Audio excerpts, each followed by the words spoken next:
प्रमाणे जेजू क्रिस्ताचे शुभ वर्तमान 23 वड 13 ते 19.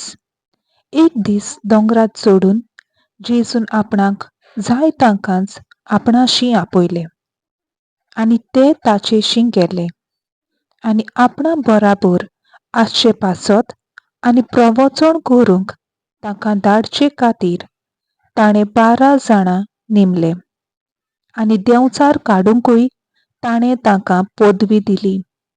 म्हणटूच नेमलोले 12 जाण ते हे: सिमांव हाका पेद्रू म्हूण नांव घालें, आनी जेबीदेवाचो पूत जाकोब आनी जाकोबाचो भाव जुआंव, हाका बोअनेर्जीस म्हणगे गडगड्याचे पूत म्हूण आडनांव दिलें, आंद्रे, फिलीप, बार्तोलोमेव, मातेव, तोमास, आल्फेवाचो पूत जाकोब, तादेव, क्रांतिकार सिमांव, आनी ताचो घात घेतलो तो जुदास इस्कारियोत.